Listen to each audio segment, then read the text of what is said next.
Unknown submarine contact in the vital area. Away the Nixie team away. Away the Nixie team away.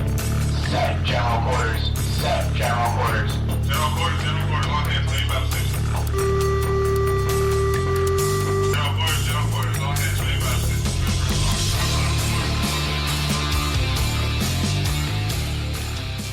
Ladies and gentlemen, boys and girls, children of all ages. We're having a disagreement with Clint. I'll be turning that around. Clint and BZ are going to tear through the gristle of today's screaming headlines and rip out the sinewy tendons of truth ensconced within, all from the hoary streets of Sacramento, Fornicalia, exposing the trembling toadies, the sniveling jackanapes, and fripperous fopdoodles infesting altogether too many of the great nation of ours. Please feel free to partake of our chat room at shrmedia.com. And featuring right over there the effervescent and contrarian Heads Clint, plus the unrestrained bulbosity of the Zeppmeister. I'll have to figure out where that is. Yeah. Doubling your late-night conservative talk radio pleasure and doubling the host. Some contents, by the way, may have settled during shipping. Member FDIC, batteries not included, Terracross dotted line, Hecho in Mexico, patent pending, warranty void in Montenegro. Tonight, Clint and BZ are going to talk. Oh, now, okay. I'm not even going to go there. Okay, so let's. Jesus, would you stop? Okay, now for those of you, let me do a little splaining around here. Lucy, you got some splaining to do. Okay, it goes like this. Well, number one, thanks for Alaskan being in chat. Thanks for Mike for being in chat. All right. We have a new studio set up, and for those of you who have been watching the show, you already know that... by the way, why did you push it further that way? I'm because curious. that way you can't see our shelf of doom. Oh, well, that's okay. Boy. Okay, so... It was, the studio setup was okay for Tuesday night. It was okay for last Thursday night. We were not on last Wednesday night. Correct. And it was okay for the previous Tuesday night. Correct. But now you walk in here and you don't like the angle of my camera. The camera. My camera. Your camera. Yeah. Okay. Your camera's great. My camera. Well, I don't like. you pushed my camera. I pushed it like even further, like over to the. I pushed it like a quarter of an inch. You're so funny. It was like a quarter of an inch. Here, watch. I'll push it back. There you go. Okay. All right. You know, I do feel better. This camera, I don't like that camera. Okay. Great finger, by the way. Yeah, I don't. Clint. That camera, I don't Clint like. gives great finger. I do. You can ask almost anybody that's had finger. All right. Well, anyway, I guess we're gonna have to roll with that for tonight until. No, I'm gonna on the break. If you cut that camera, I can potentially fix it. You know. I'm going to mount it on my head. So we're going to do a perspective show. I think that there's a backup mount that I don't know. The Alaskan says, "Stop touching me." All right. Maybe during the bottom of the hour break, we got 5 minutes. Maybe I can see if I can move that camera like you were talking about to maybe right there. Yeah. And then it'll if do you a cut that face camera, on. if you cut that camera off, I will mess with it while we talk. Well, there's a mount around the corner over there that I could give you that's on one of the trays that you might be able to fiddle with. But it's going to take at least a good 5 minutes. We can do that at the bottom of the hour break. Let me explain a few things, though. Yeah. Because some other stuff has occurred during the day, and for those of you who may be on Facebook and wondering why... There you go. Thanks very much. Appreciate that. And wondering what the hell happened to our promos for today, to the best of my knowledge, Facebook is down. And CBS News now says, by the way, the exact same stuff that I already knew. Oh, yeah, Facebook is down. So we are not simulcasting on Redcon 1. We are not on the Facebook page. So there are two places now to absorb the buttery goodness that is the chat show. And one of them, of course, is at shrmedia.com. Go there quick like a bunny, and I'm looking at the people in chat, so thanks for being in there. So you can listen and chat in the chat room, at shrmedia.com. And then you can also go to the SHR Media YouTube channel, and you can, or excuse me, yeah, that's right, the YouTube channel. Yes. And watch us there. Not like you're going to be seeing a hell of a lot. You've got, let's see, if you're watching on the SHR Media YouTube channel, you've got me pointing at the camera on the left, and then you've got my bank of computer screens over on the right because Sackheads Clint doesn't like his camera angle. All right, anyway. I'm a diva.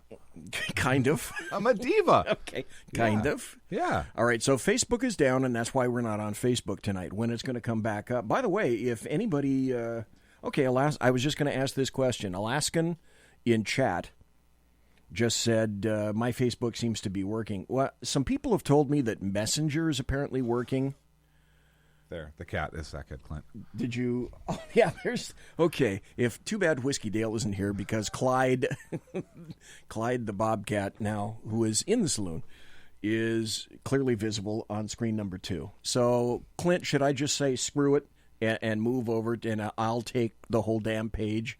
Yes. Or we should just... We'll leave it like that and let Clyde be take there. the whole page. I've been trying to look at Clyde. I've been trying to give you the cut the camera signal, but once your headphones go on, you cease to communicate anywhere other than through the microphone. Imagine that. I know, but like I can look at you and I can just be like I can give you clear cut the micro, and you just look at me with this glazed look on your face, unless I say it into this and it comes into here. That's right. Now you there you go. You get it. Now you understand. Or on a break when the headphones come off, and then I can actually hear you. Yes, not necessarily through the microphone. Right. Funny how that works. Yes. Okay, so I can click this tab off. Facebook Yes. is done. Facebook is toast. Now we have some very interesting news tonight to start the show about hacking, and Sackheads Clint brought this to my attention. First, though, I want to go here from the Navy Times. Oh, wait a minute, what are we doing? Jesus Christ, why didn't you tell me or slap me or something like that? I don't want to start off the show immediately with serious crap. Yeah. Do I? No. Come on. Why didn't you just say, BZ, what are you doing? Starting off with serious stuff. And you could have said, BZ, I understand why you're talking about Facebook. Because we're on Facebook. Mm-hmm. But what I don't understand is where and how you took that jump from Facebook and then went right into serious crap, which is not what we do. But I do understand, right? Because you have a bunch of crap floating up in your head. And as something flows by your frontal cortex, you reach up and you grab it. I do. And then you talk about it. Okay. Speaking of which, yes. Now this is not serious stuff. I want to again say thank you to Sackheads Clint. Yes, you're welcome. I do not get money from this, but Sackheads Clint happens to know my favorite poison that I drink right here. And so this sound is for Sackheads Clint. The opening of the ceremonial Diet Pepsi. Mm-hmm. So thank you very much to Sackheads Clint for doing that for me. You are welcome. I always appreciate that. You are welcome. So let me calmate. Namaste. Yes. Namaste. Yes. So, do we have any Clint stories? None that I can share. Oh, damn it, Jim. None that I can share. But I can tell you, last week I was not here. I was in San Diego. Okay. Work. It wasn't pleasure. It was. But see, San Diego, we know what San Diego is here on the left coast. Mm-hmm. For those people who don't, San Diego is this little bit of, I guess you could call it paradise. What people don't know is that San Diego temperature almost never changes. Mm-hmm. It's customarily, even in the summer, it might get 80. Maybe. Yeah. It's customarily 70. It might get as low as 65. Mm-hmm. Maybe in the winter. Maybe. But San Diego is one of these strange places where funny stuff happens, and it's just like beautiful all the time. Okay, it may rain a couple of times. Have you ever been rained on in San Diego? Oh, yeah. Have you? Yeah. I have not. I go down to San Diego a lot. Okay. And so I'm in San Diego. So they do get rain. They do get rain. I'm in San Diego several times a year. Okay. And yes, so I have been rained on. I want to get your input on this too. Oh. Okay. When I went to SLI in 2006, you had to go there for like month after month after month, and so that's when I took Southwest and kept flying down there at least twice a month For 6 months, I did that. So I got to know Lindbergh Field. Lindbergh is the field into which you fly if you go into San Diego. But flying into Lindbergh is an experience that, unless you've done it, can be a little concerning, and especially if you're a shitty flyer. And even before the engines spool up, there are indentation marks from your fingers in your armrests of the seat, meaning you're not a really good flyer. Then flying into Lindbergh is going to be similar to your worst nightmare. Let me describe.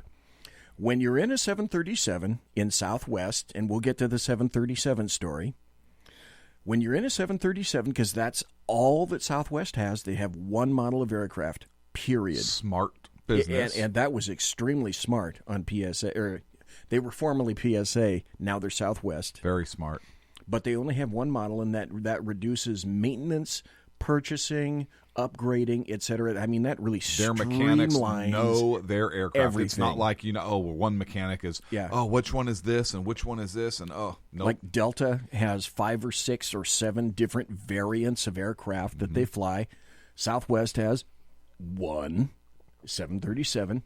So 9 times out of 10, you're going to be in a 737 coming into Lindbergh in San Diego. And the cool thing about San Diego is no matter where you are, you know where you are in San Diego. For this reason, let's see, the ocean is on the west side and the big-ass mountains are on the east side. And by looking either east or west, you're going to know where you are in San Diego all the time. But because of these mountains, when you fly into Lindbergh, when you come in for landing, you are landing east to west. What that means is you come over the mountains to land land at Lindbergh Field, which is right next to a Marine base, and they have an additional runway right next to it, and that's kind of active. But you're landing east to west over these mountains, and the pilot has to drop the nose down pretty seriously to begin the flare for the landing at Lindbergh. As you're coming into Lindbergh, the cool thing is if you look out the port or left side of the aircraft, and specifically if you happen to be sitting on the left side of the aircraft, and more specifically if you happen to be sitting in a window seat, at one point when you're landing, you're looking out the window and you're probably a couple of 100 feet from big office buildings, and people in these office buildings are looking at you, looking at them as you're landing in the plane. That's kind of disconcerting. But I've done it so many times, I think it's just way cool. Oh, I think it's great. So there's a couple things about a couple different airports in Southern California. One is San Diego, and we're landing in San Diego, going into San Diego for a couple reasons. First of all, when you're coming in, you can oftentimes, if the carriers are in port, you can oftentimes see them. Oh, right, and you can see the Coronado Bridge. Of the Pacific Fleet. So you come over and you're looking over, it's called the Gaslamp District, and I think it's Petco Field where the Padres play. Right there on the waterfront. It's beautiful, but when the carriers are in, it's cool because there could be, the Reagan is there. The Nimitz? Is the Nimitz or the Ford? No, it's the I think the Carter and Ford and Reagan, I believe. Okay. I know the Reagan is Reagan out there. That's all I know. So I have always seen an aircraft carrier in port every time I've gone in, except this time. The Essex was in, but the Essex is an amphibious assault ship, so it's a carrier. It's smaller. It's a baby carrier. Yeah. All the carriers were gone, which I thought was interesting. Imagine First that. time I've ever seen that. But anyway, so.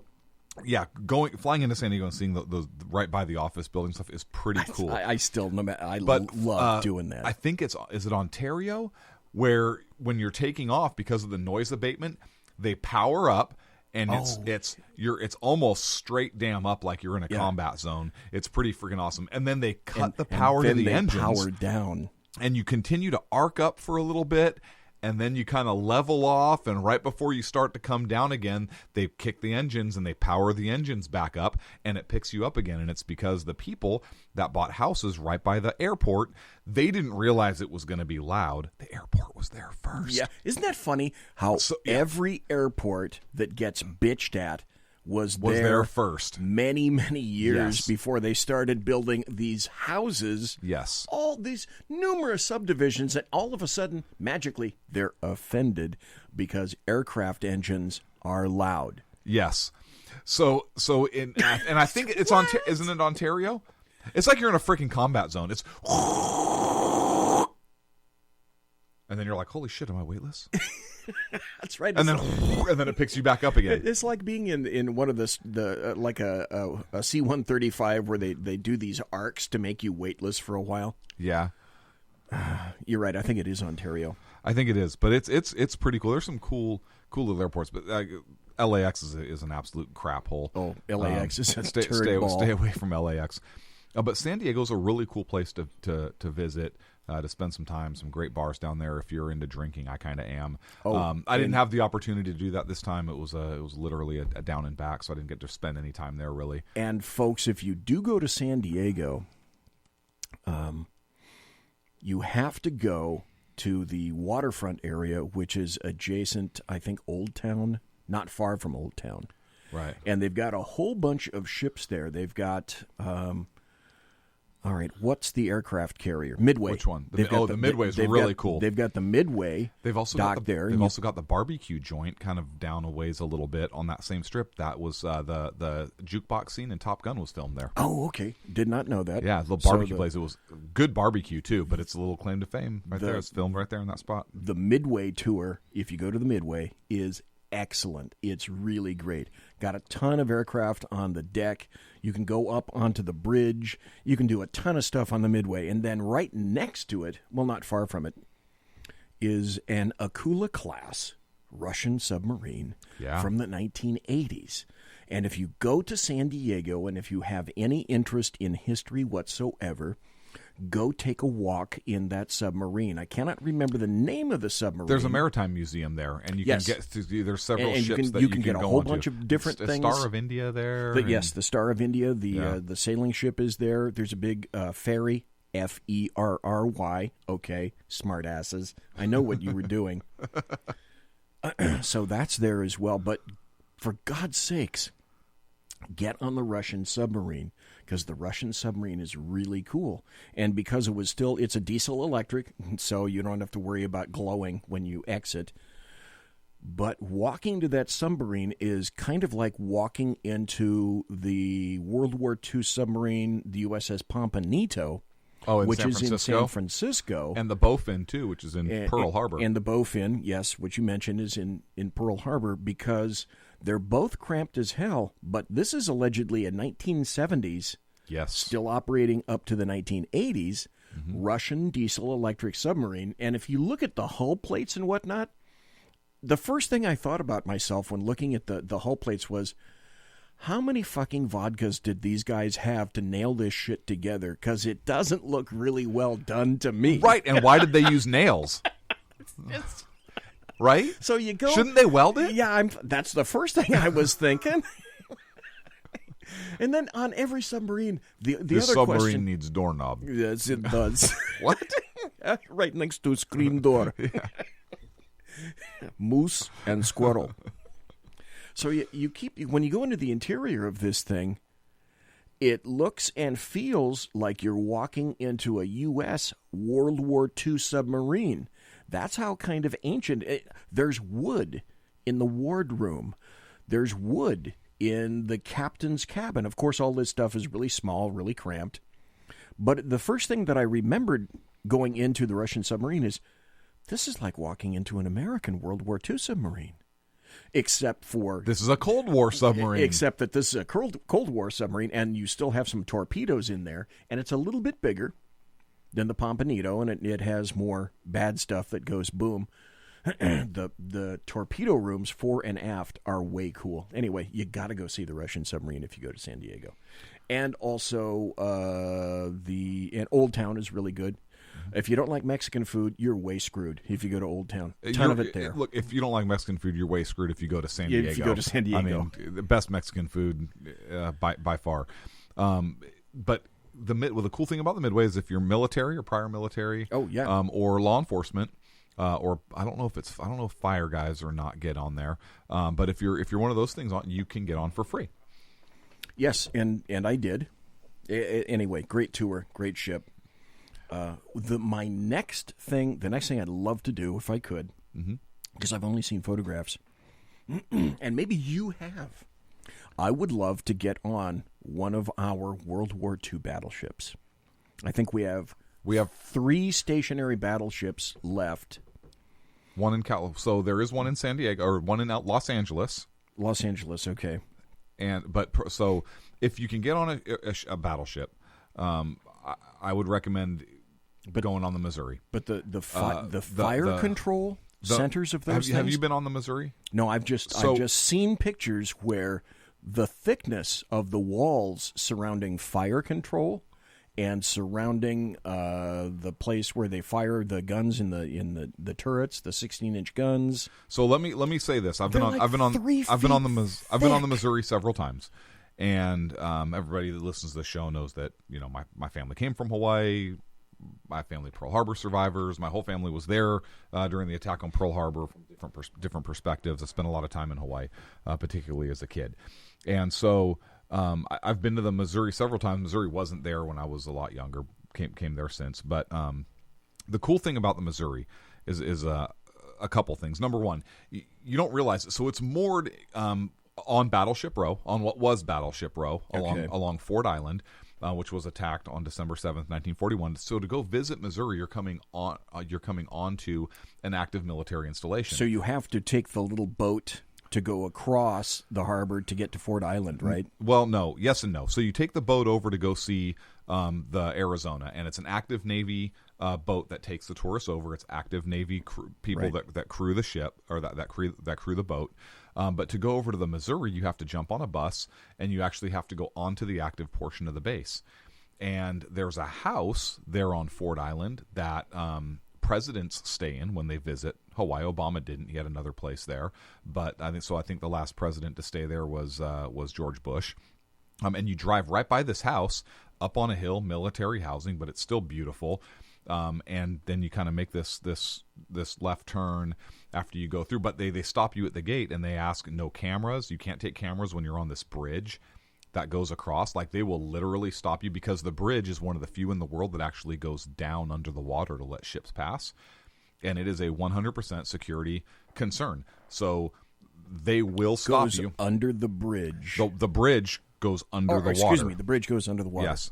So they will 100% stop you and take your camera. I did not know that. If you take any pictures on that bridge, they tell you can't go on with bags. You have to leave any bags you have at the visitor center. They do an inspection on the bus before you drive over to Ford Island. It's still active. Okay, wait a minute. Are you saying that you cannot take cameras if you go to the battleship? You can take cameras, but you can't take pictures on the bridge. Okay, so there's somebody sitting there watching you like a hawk to see what you do with your hands if you're taking a camera out, or a phone, et cetera, et cetera. Yeah, so you don't think there is, because there's nothing on the bridge, but they have some surveillance technology in place where they will absolutely stop a tour bus if somebody takes a picture with their cell phone out the window or something like that. 100%. So you go on to Ford Island. There's a couple cool things on Ford Island. There's the Pacific Aviation Museum. Well, that'd be cool. Which is really cool on Ford Island. And then you have the big red and white tower that you see on a lot of the videos and in movies and so forth. It looks like an air control tower. It was actually there. It's in a lot of the famous pictures. December 7th on Pearl Harbor, it was there. But it's actually a dive tower. It fills with water, and it's made for deep diving for the pressure and so forth. Oh, okay. For the divers that wear the helmets that do underwater repair, welding, that kind of thing? Yep. Okay. So it is a deep. It's simulated. I forget how tall, 300 feet. Or don't quote me on that. I'm guessing. I'm throwing a number out. I don't know how tall it is, but it's tall enough to simulate a lot of pressure and a lot of depth. So you can see the Air Museum, which is out by that tower. And then you go out on and you can go to the Missouri. And the Missouri's on Battleship Row, and it's moored right in front of the Arizona. So you have the beginning of the war and the end of the war. And the Missouri's guns are facing over the Arizona as kind of like a salute, and also standing guard over the Arizona. The Arizona is a tomb. There are over like about 1,000 soldiers there's down still there. people. And if somebody was a survivor and an Arizona crewman, they are authorized by act of Congress to be buried and interned in the Arizona when they die. Really? Yep. The only people who can. It is a cemetery. Holy. So if they were a member of the Arizona crew serving on December 7th, 1941, they Wow. can choose at the government's expense to be cremated, interned, and then to be lowered and placed into the Arizona to be laid to rest with the rest of their crewmates. And if you can, I think you can Wow. find YouTube video on one of those ceremonies, but it's actually pretty. It's pretty impressive. That's heavy just to hear about. So the Missouri overlooks the Arizona, and the perspective's really cool. And you can do a whole tour of the ship. And what's amazing about it, they don't tell you this, but those turrets are held on by gravity. Those turrets, so it's a different class battleship. So the Arizona was, I mean, those were World War I era battleships. Correct. Those were dreadnought-style battleships. The Missouri, of which I believe was an Iowa class, and the Iowa is the battleship that's in San Diego. But the cool thing about in Los Angeles, the cool thing about the Missouri is the Missouri served from World War II, and I'll get more into that here in a second, all the way up through and up including the Gulf War. Yes, I remember it served during Vietnam, and Yes. it served in 1991. I believe it served in Korea. I believed it served in Vietnam. It served in the Gulf War, and it's actually fired its guns in anger for all of those things. But the Missouri Trivia. Yeah. Trivia. I think you're going to know. How was it that we were able to bring back the Missouri for Vietnam, and how was it that we were able to bring back the Missouri for the Gulf War? There was one very specific thing that we found for bombardment on ground targets while our troops actually took positions, took ground positions. So there's those guns to attack targets on ground or on land and shell those positions, while our Marines and so forth actually took positions on the land. And that's what the Marine Corps wants. They still want a ship that has that capability. It's that capability is amazing, and so they've gone through. It's done. They've gone through. Ships don't do that. They don't anymore. So that ship has gone through so many retrofits. But the initial, and I'll get into that here in a second. And I know we're coming up on a break soon. That's okay. You didn't answer the question, though. How were we able to bring those two ships back? We made two findings on two separate occasions. I thought they were looking for the purpose for that. No, because they found barrel liners for those things. Barrel liners are interchangeable in these guns, and they'd gone through the first batch. They found a second batch, were able to bring it back in Vietnam, and found a third batch that allowed them to bring that ship back for the Gulf War. I stumped you. Yeah, I didn't know that. I thought so. I believe you can't tell me they can't make that shit now. So these guns, I don't know. So these guns, one of those barrels weighs damn near as much as a dreadnought class battleship from World War I. One of them. And those things are so heavy that they sit on with gravity, and the thought is that if that ship lifts more than X number of degrees, they're made to simply fall off, with the theory being that once that weight is gone, the ship will right itself again. The ship with it? Okay. Correct. The ship will right itself again. So those things aren't even bolted on or anything. They're literally just set on and held there by gravity. And the ship now, I mean, that the Missouri was retrofitted. It was able to shoot Tomahawk cruise missiles. It had the Phalanx for gun systems on there for incoming missiles to be able to take out. The CIWS close-in weapons system that they put on all the ships now. Those big, funny little vertical big tubes. The R2D2 looking things. Yeah. The really cool thing about the Missouri, though, is the plaque. So two really cool things. Number one, there's a plaque on deck where the surrender was signed. This is why I say if you're going to see a battleship, see the Missouri. The Missouri was the ship in Tokyo Harbor that the Japanese signed the surrender on at the conclusion of World War II, and that is marked there with the thing. And there's also one of the drafts of the surrender that was signed by all of the participants that's on display there, along with a battle flag that still has bullet holes and everything in it from World War II. The other really cool thing on the ship is where a kamikaze pilot actually went into the side of the ship. The ship was hit with a kamikaze in one of the battles that it saw action in. It kind of dented and warped a little bit the side. The pilot ended up on the Missouri. And number one, they could never fix that, so that damage is still there because the steel is so thick and so forth, you can't fix it. So you can see where the kamikaze impact point was. And the other kind of special thing about that is the captain of the Missouri at the time ensured that the Japanese pilot was given full military honors and a burial at sea. Wow, And very impressive. Did not know that. And it was photographed, and I believe that was sent to the Japanese. I don't know if it was after the war or what. So you talked about seeing a battleship. I would highly recommend seeing the Missouri. And a little bit of trivia before we go to the break, because we are going to go to the bottom of the hour break.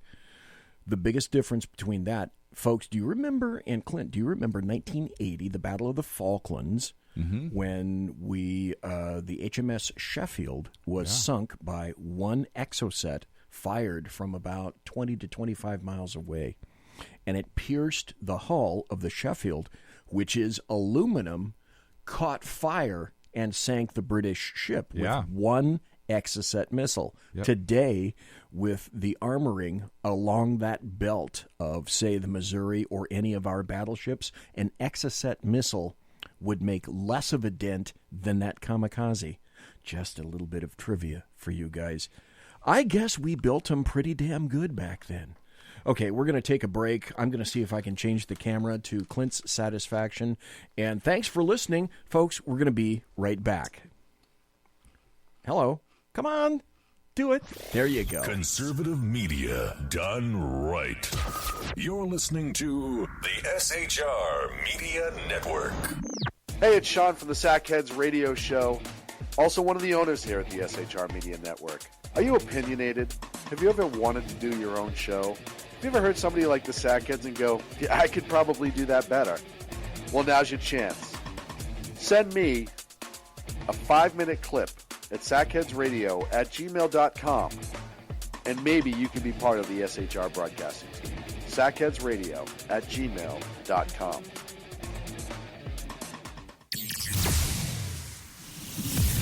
Broadcasting behind enemy lines in occupied California, a mere 2 miles from the state capital, the bloviating Zeppelin's Berserk Bobcat Saloon Radio Show can be heard every Tuesday and Thursday night at 8 p.m. Pacific and 11 p.m. Eastern, only on the SHR Media Network. Go to shrmedia.com to listen. You can also watch on the SHR Media Facebook page and the SHR Media YouTube channel. No goldfish were abused in the making of this ad. When dirty politicians, shadow governments, and deceptive Islam blind the world with extreme media smoke, their only fear is one man with a cane. I'm Dave Milner. Join me through shrmedia.com, highplains.talkradio.com, and the Western Free Radio Network at Spreaker, YouTube, and iTunes for a different perspective weekly on the Unpleasant Blind Guy. And catch me on Jeff Mitchell's EDL Radio on blogtalkradio.com. There's no surrender ever, because truth is not always pleasant. Hey guys, it's Sackhead Clint. I'm excited to tell you about a brand new show here on the SHR Media Network. I'm teaming up with the one and only all-powerful, the bloviating Zeppelin, sitting here to my left, bringing to you a fresh new show here on the network. It's Against Tyranny. And we'll be picking up where the Sackheads left off. Excited to be with you, sir. Sackheads Against Tyranny. We're going to chat. We're going to chat Wednesday nights. S-H-A-T. Sackheads Against Tyranny. Wednesday night, 11 p.m. Oh, it's the same time, right? 11 p.m. Eastern, 8 p.m. Pacific. Same SAC time, same SAC channel. Yeah. SHRmedia.com. See what I did there? It's your business diva here, Melanie Collette. I am inviting you to a front row seat as I discuss some of the most intriguing details of wealth and finance with today's movers and shakers in the world of business. Listen in and discover financial truths on a global, domestic, and household scale. Uncover topics that will impact your wallet today and in the future. Money Talk with Melanie airs Monday through Friday, 5 p.m. East, 2 p.m. West, right here on SHR Media and High Plains Pundit Talk Radio. You can't afford to miss it. Human by race, Christian by faith, American by nationality, and conservative by choice. Reverend Ralph J. Chittum Sr. is the right guy on SHR Media from 8:05 to 9 p.m.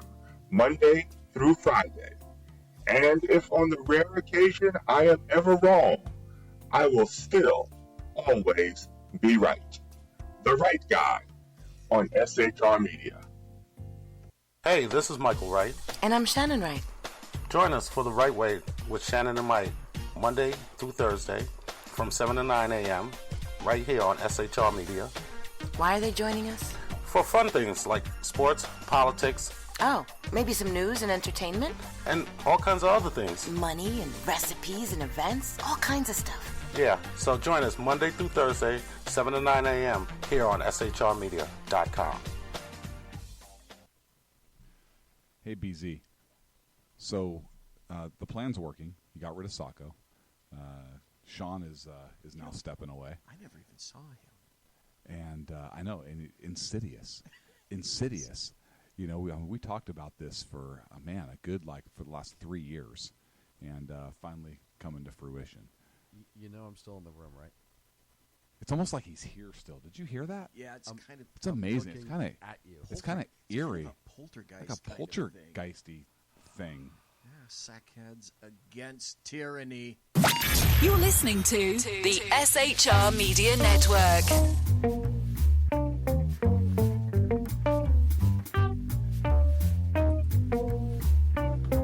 Okay, well, as you can see, if you're watching on the SHR YouTube channel, we didn't really go away. We spent the entire break adjusting a camera. So I think we've got Sackhead Clint's camera taken care of. Let me move over here, because now we have the overhead shot.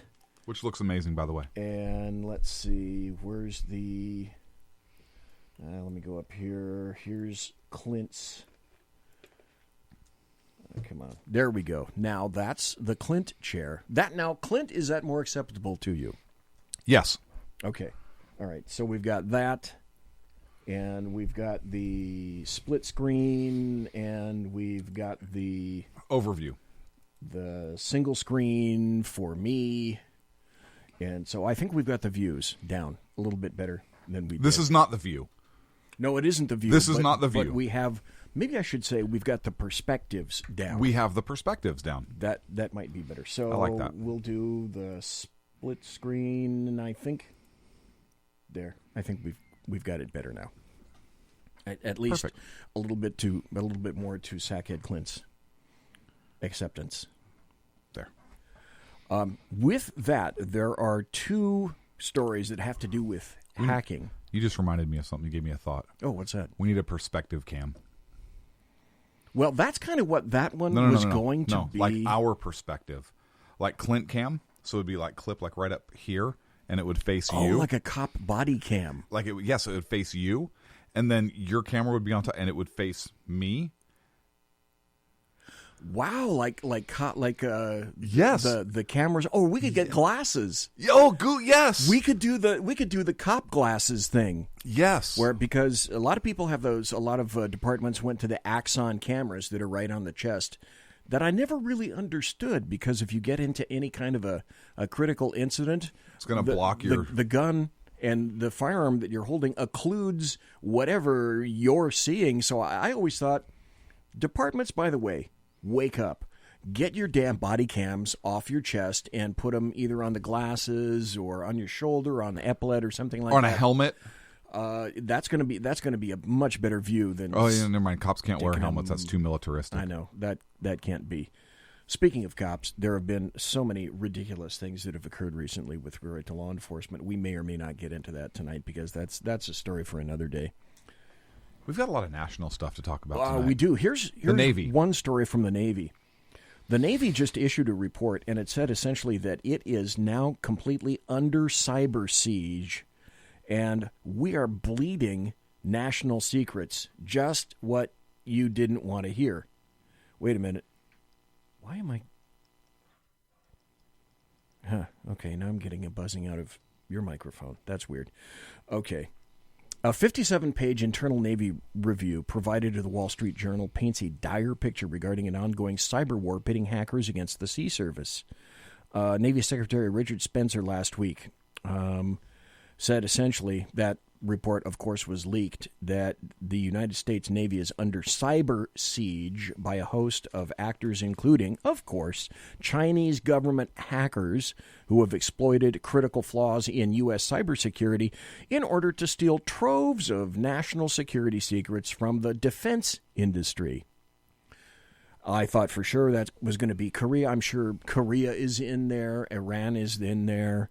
Russia may likely be in there as well.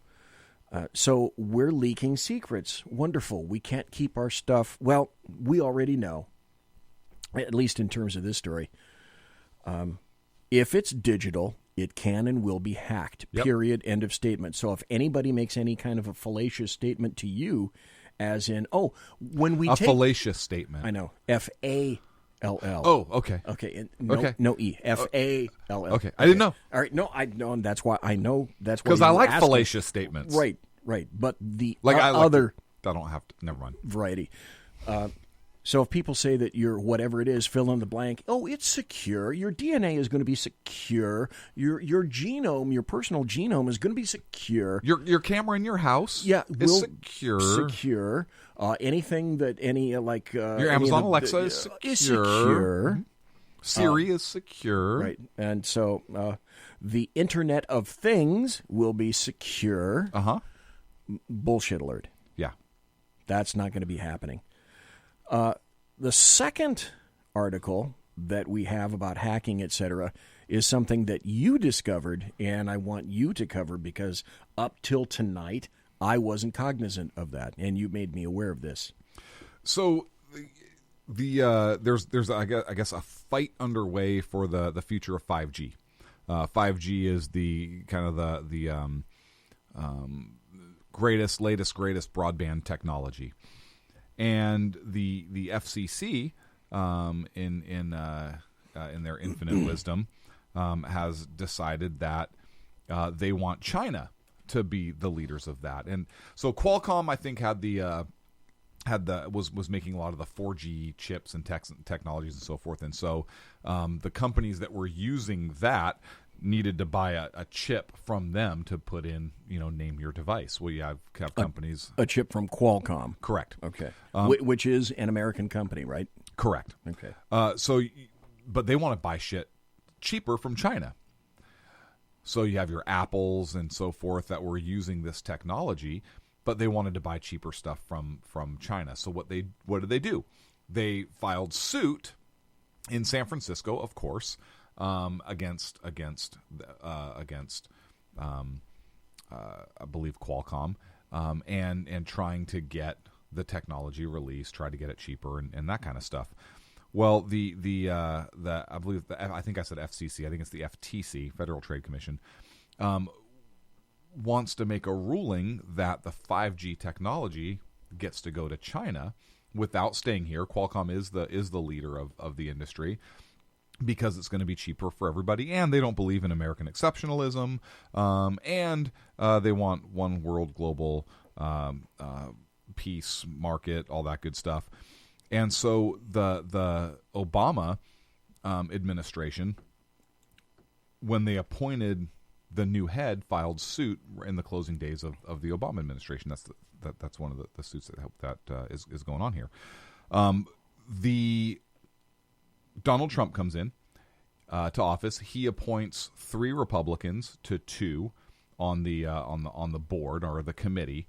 So in theory, the 3 Republicans should be able to change course.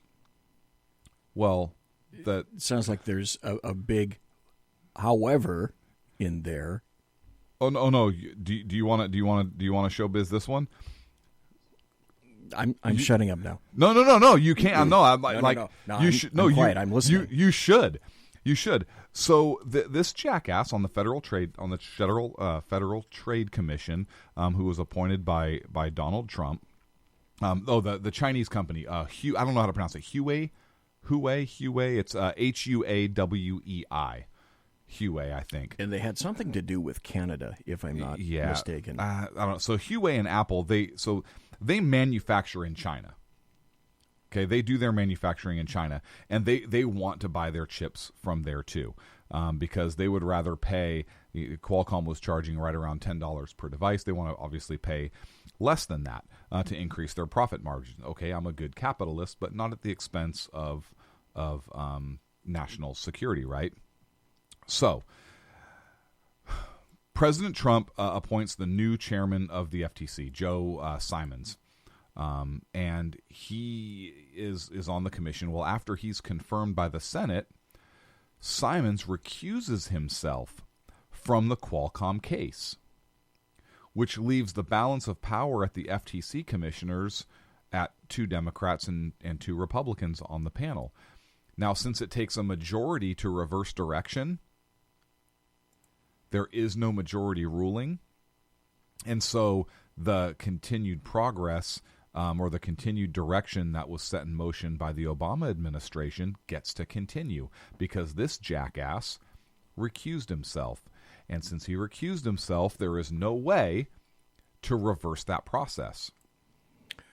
So now you have this lawsuit that's pending. Again, it was filed in San Francisco, which is right by Apple. I mean, it's not anywhere near where the FTC sits. So it was filed in San Francisco. That's weird, right? And the same week that this lawsuit was filed, the financial officer for Huawei or whatever was arrested for colluding with Iran in violation of U.S. law. Well, guess who the FTC called as its first witness? Gee, not that guy. Huawei, right? Though the company that wants to control 5G on a global scale, this Chinese company. That's who they call her at their first witness. So the reason this is important is if this listen to this, folks. If this is successful, this is astounding. Which it probably will be. If it is successful, China will be the leader in 5G technology, not Qualcomm anymore. They will be able to control 5G technology. If you want to use 5G technology, you have to buy a chip manufactured not in the United States, not by Qualcomm, but in China. And if you have to buy a chip in China for anything that uses 5G, do you think they're going to have access to it? Well, this is a huge... The Alaskan in chat said, plus the Chicoms can place any sort of monitoring or yes, that's the point. Reporting chip. Yes. Insert whatever technology is required to report whatever it is that you're doing back to them. Think of what uses 4G technology right now in your life. We have deadbolts on front doors that are able to be unlocked with smartphones. We have home security systems. We have smart thermostats. We're talking your home, your car, your appliances, cameras, you name it. The Internet of Things. If it can be digitized, and most things are now, and they're working on everything, because that's why it's called the Internet of Things. Yeah.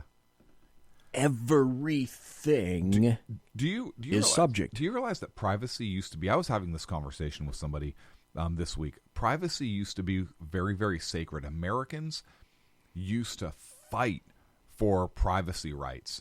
Now, they're like fighting to put everything out there as quick as they can.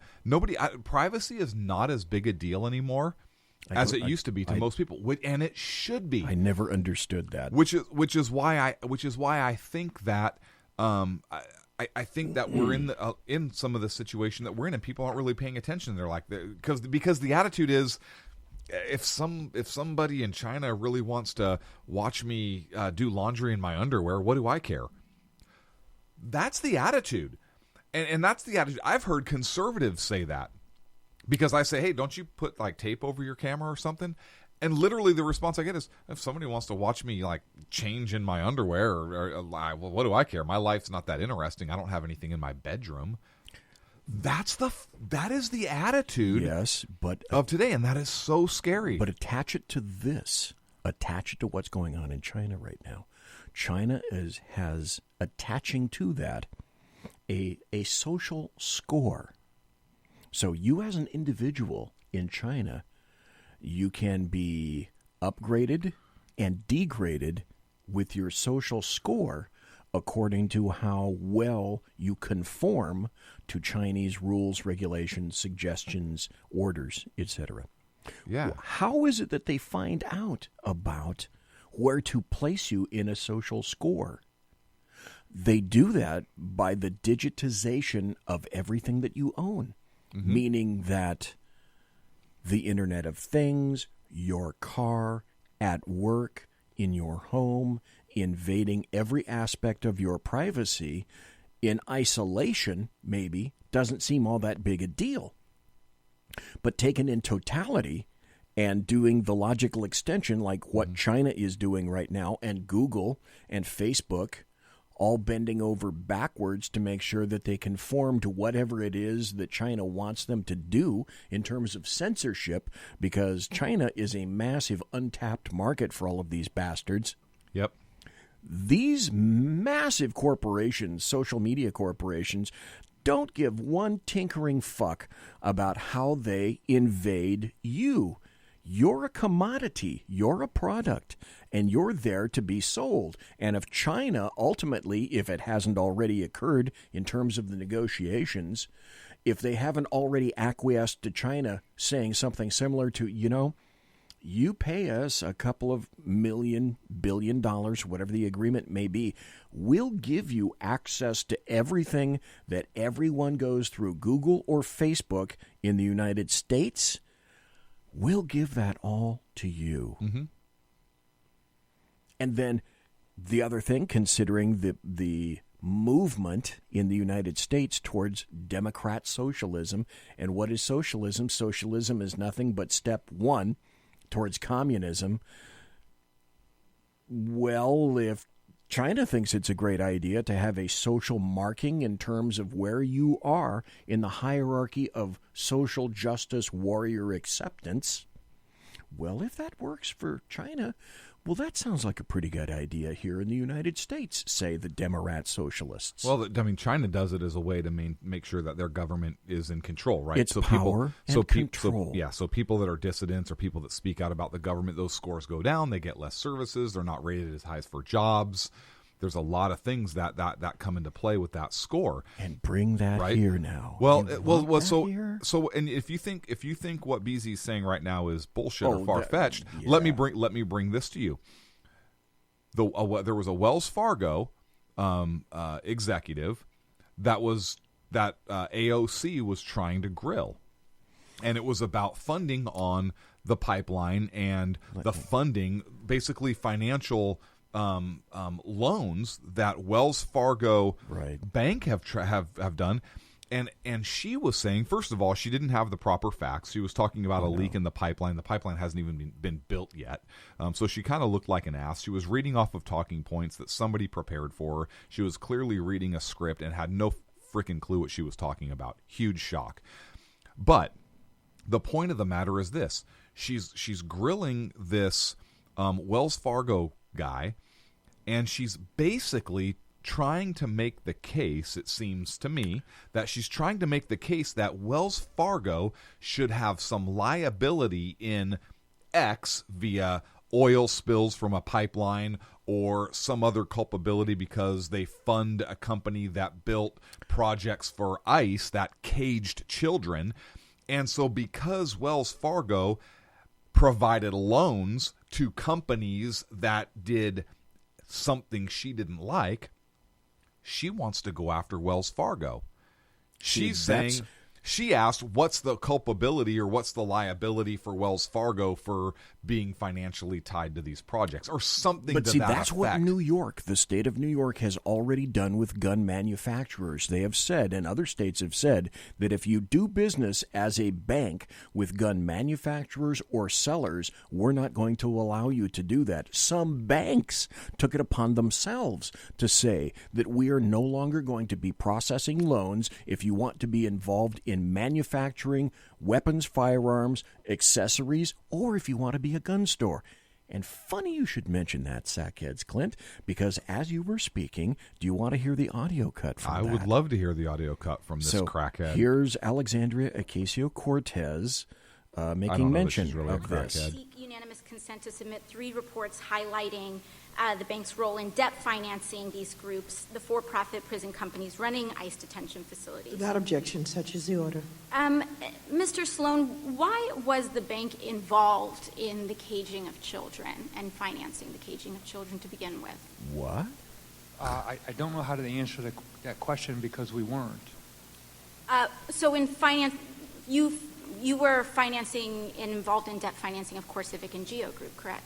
For a period of time, we were involved in financing one of the firms. We're not anymore, and the other. I'm not familiar with the specific assertion that you're making, but we weren't directly involved in that. So that's what you're saying, if I'm understanding that correctly, is that's the new normal.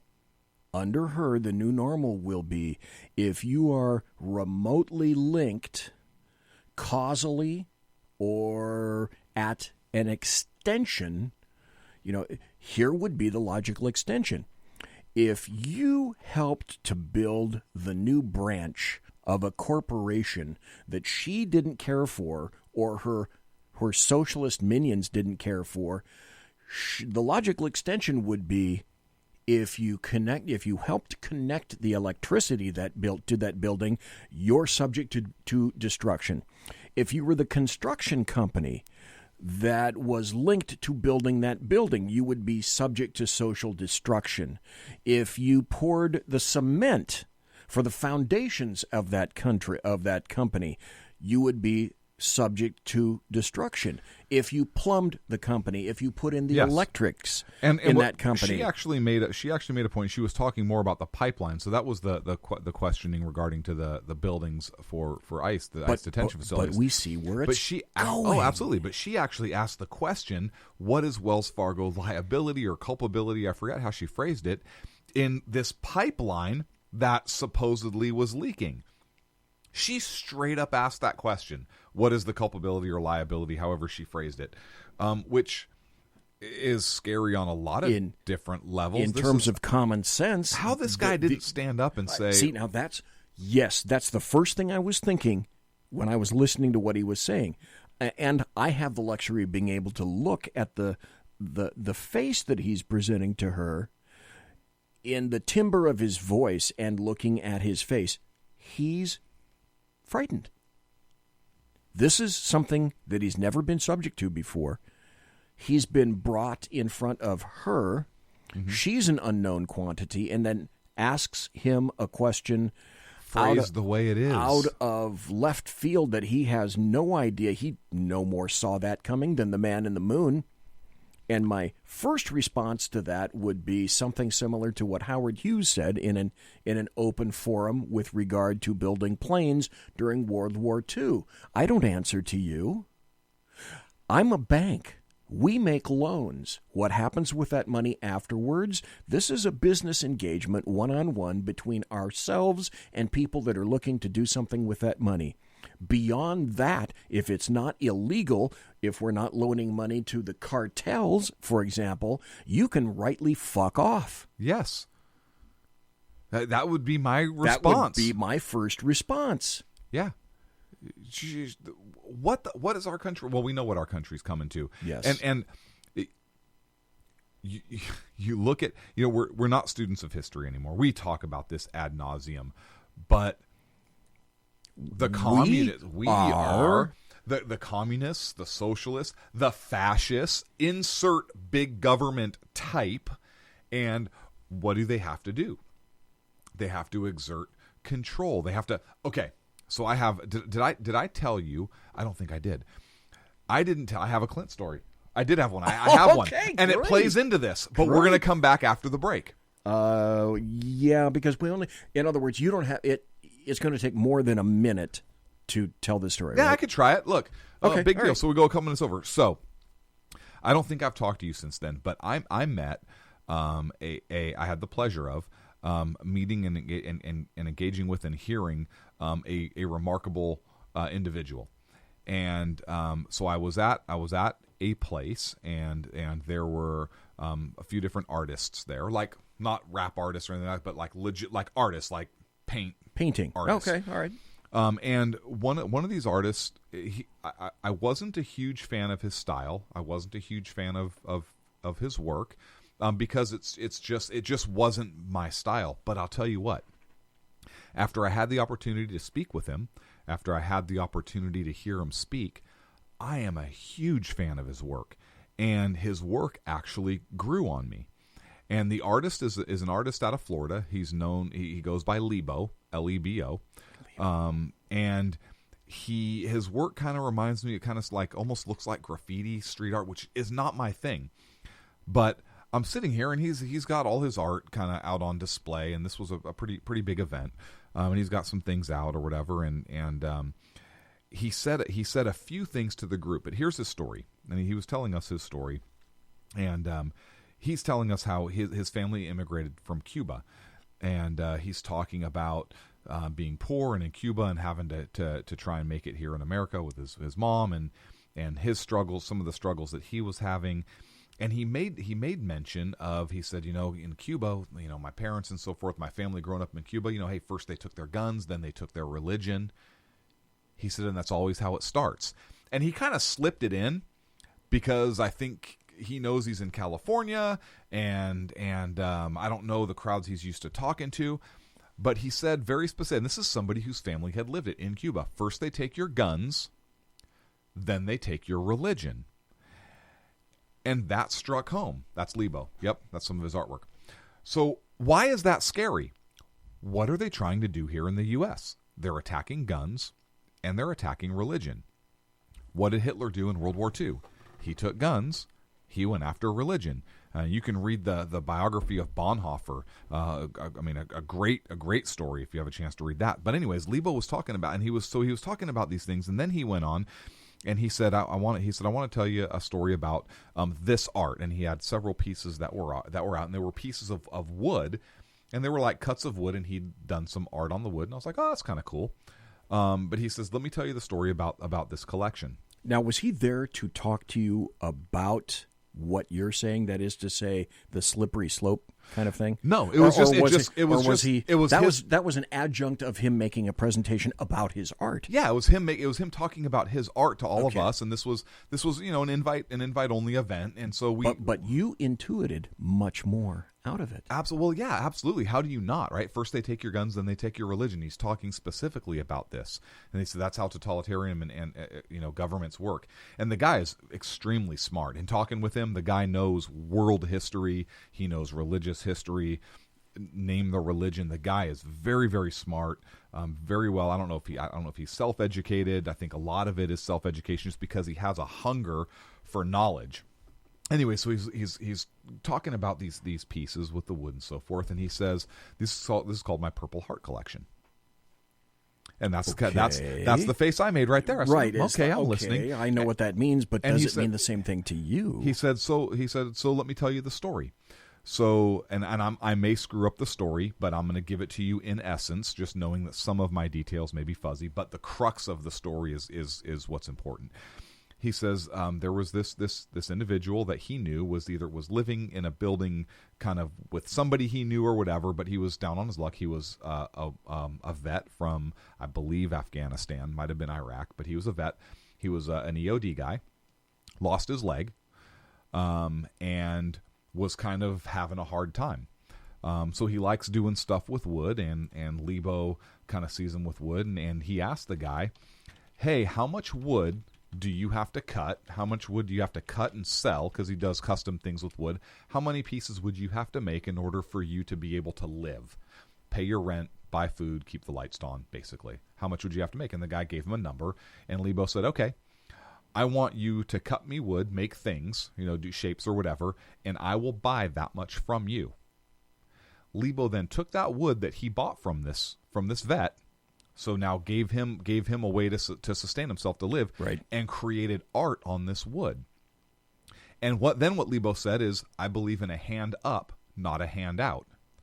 So now with this vet, the vet does the wood cutting, the wood piece.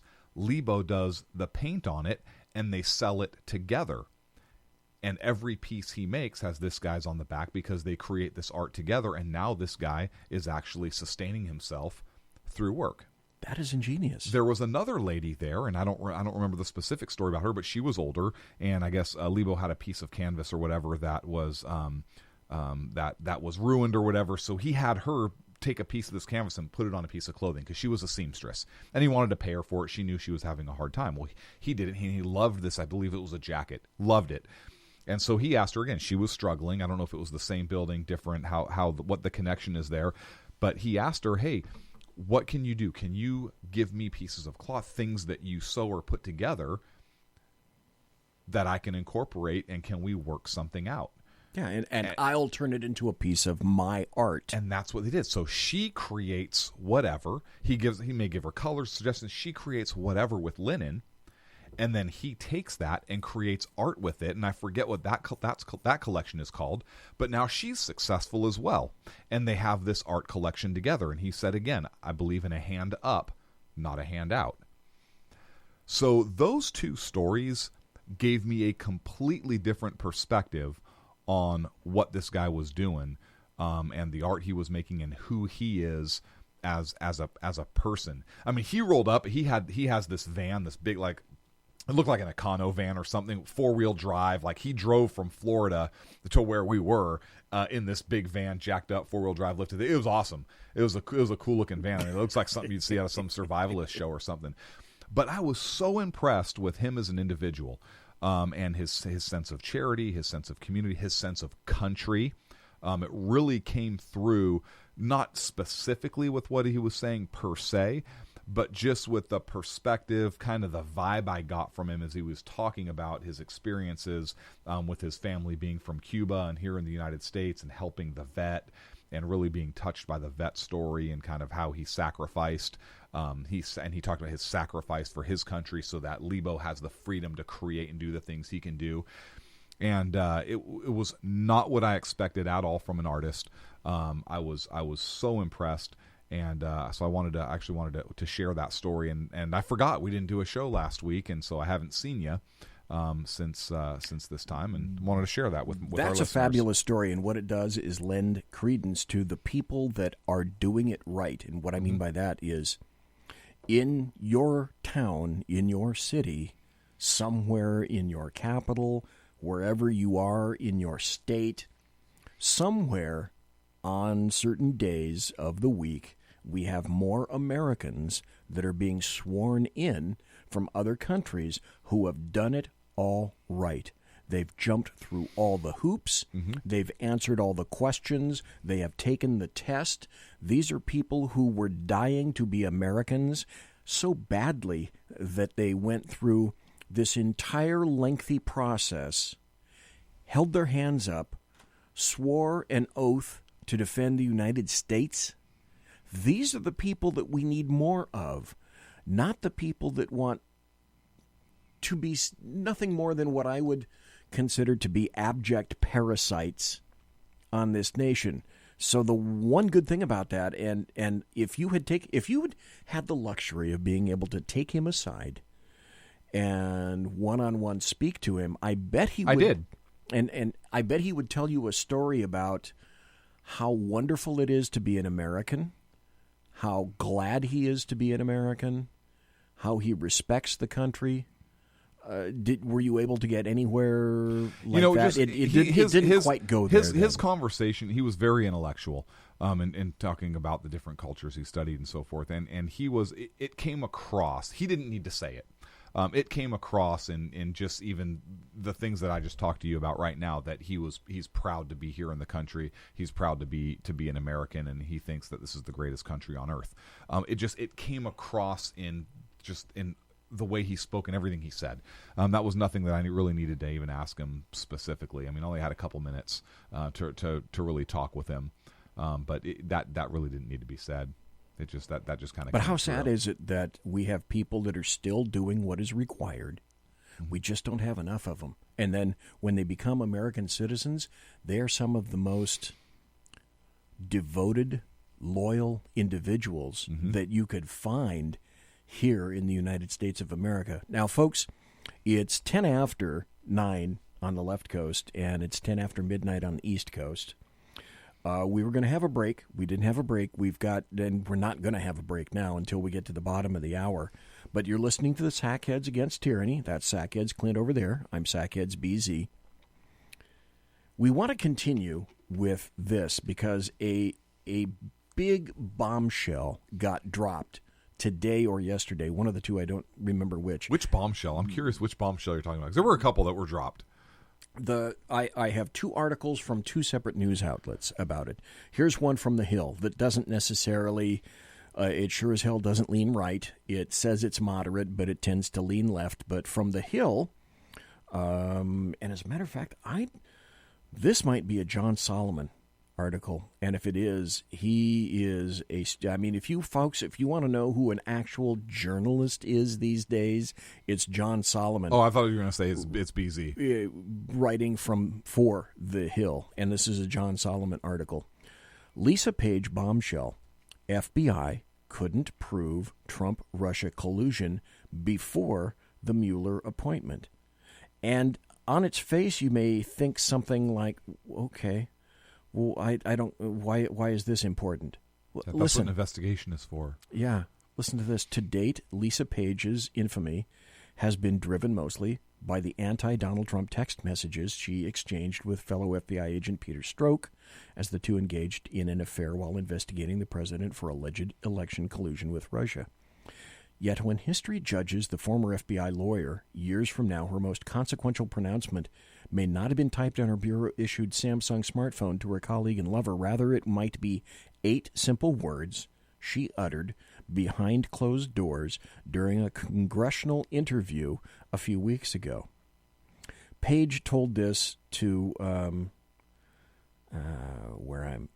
Representative John Ratcliffe of Texas, when she was questioned about texts that she and Strzok exchanged in May 2017 as Robert Mueller was being named special counsel to take over the Russia investigation. She said, "It's a reflection of us still not knowing." And so with those words, what she ended up doing was acknowledging what is now truly a momentous fact. After 9 months of using some of the most incredibly awesome surveillance powers afforded to U.S. intelligence, the FBI had still not made a case connecting Trump or his campaign to Russia's election meddling. And she said further, Lisa Page said further, it still existed in the scope of possibility that there would be literally nothing to connect Trump and Russia, no matter what Mueller or the FBI did. She said, as far as May of 2017, we still could not answer that question. So John Solomon said he reached out to Page's lawyer on Friday. She didn't want to answer any questions about her client's cooperation with Congress. And so Solomon writes, and you really have to do the logical extension. He writes, let this sink in. Let the Lisa Page statement sink in, the enormity of it all.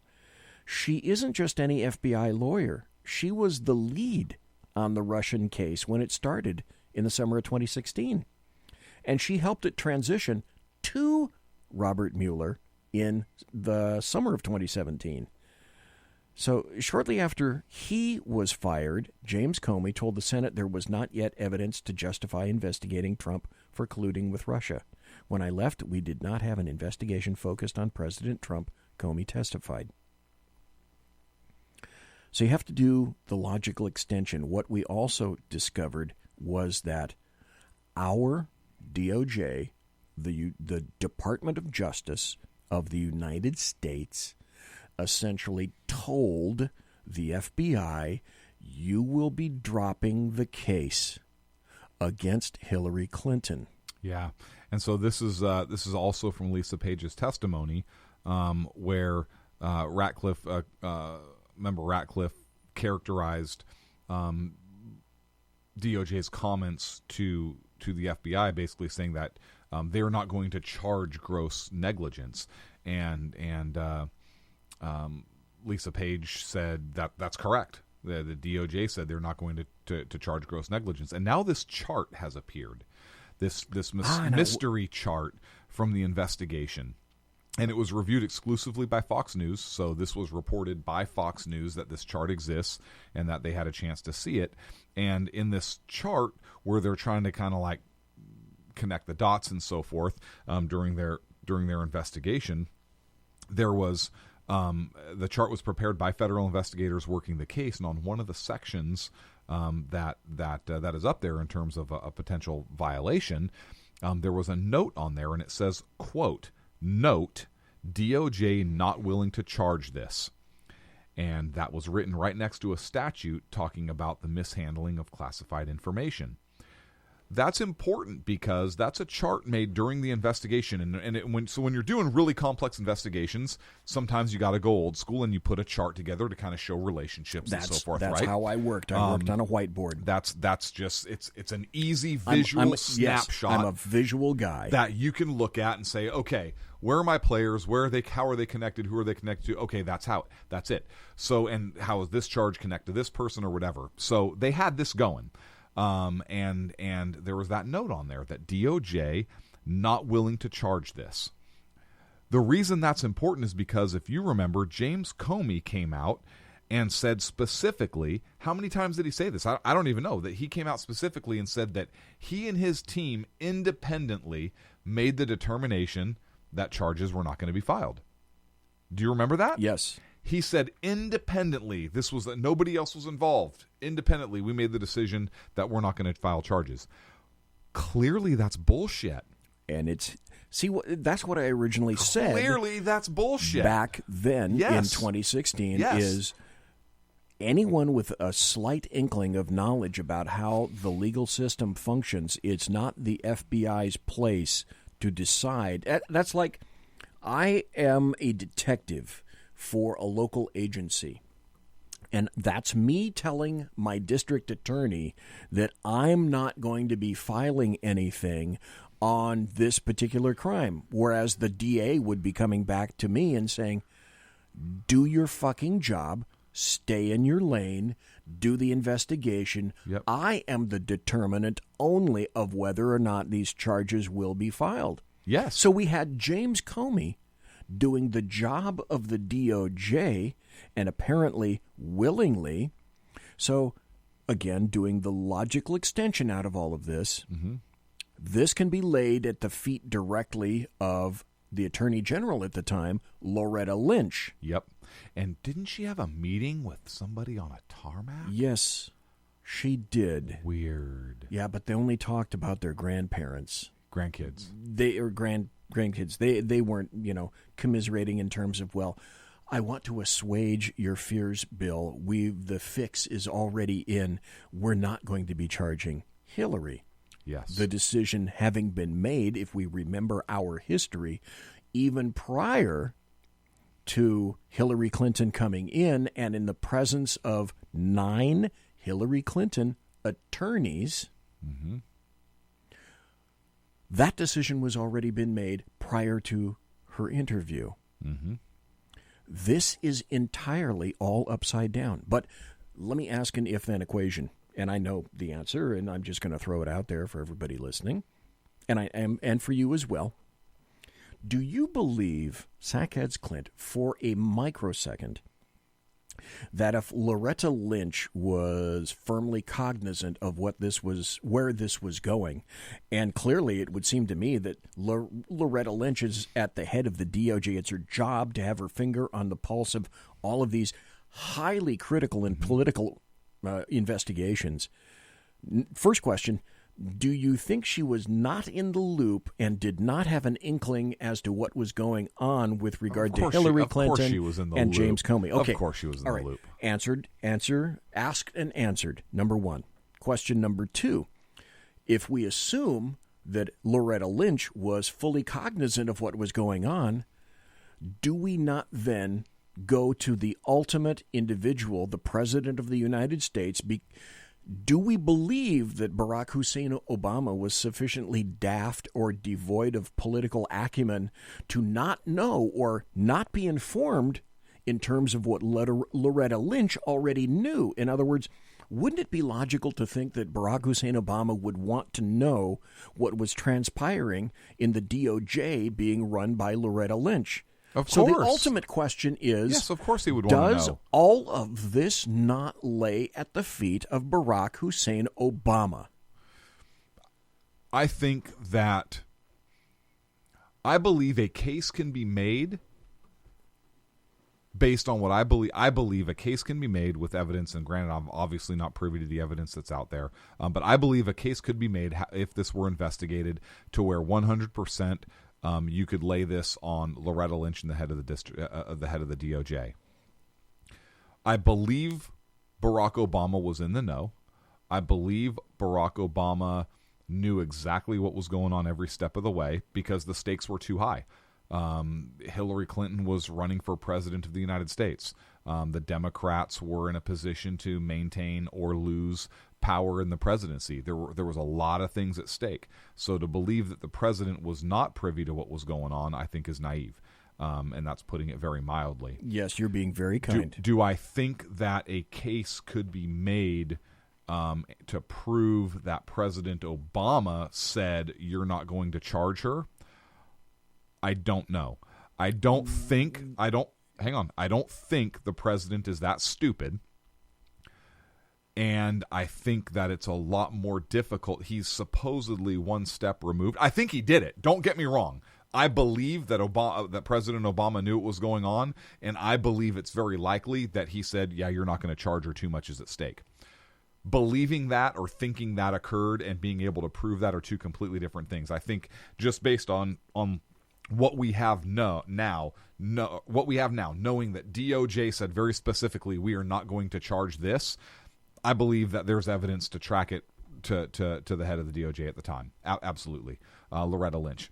Do I think there's a link between Loretta Lynch at the DOJ and the President of the United States in terms of this case and direction that was given? I don't know. I'm not as quick to say, oh yeah, I think absolutely that can be proved. Now, do I think that's proved is a very different question than do I think it happened.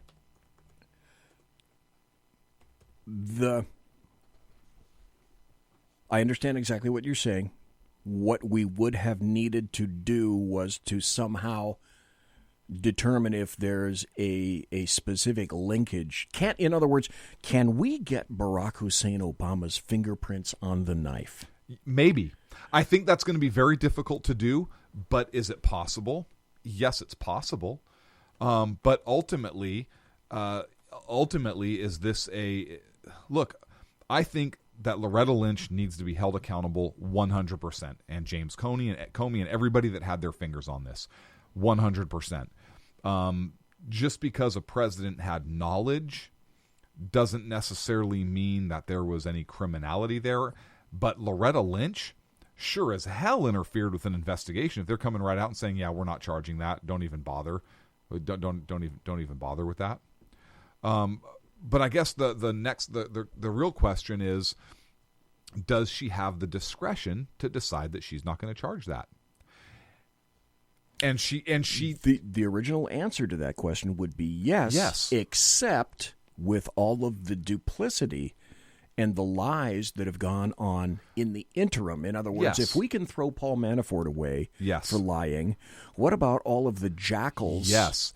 And that are linked to this who the lie is always worse. We're throwing Michael Cohen away. He lied. He's a liar. We're throwing Paul Manafort away. He lied. He's a liar. Yeah, but why are we doing that? Why are we doing that? Well, their crimes of process because they were linked to the guy with the dead orange cat on his head. We're doing that because when the report comes out that says the Mueller investigation is done, the Mueller investigation resulted in X number of convictions.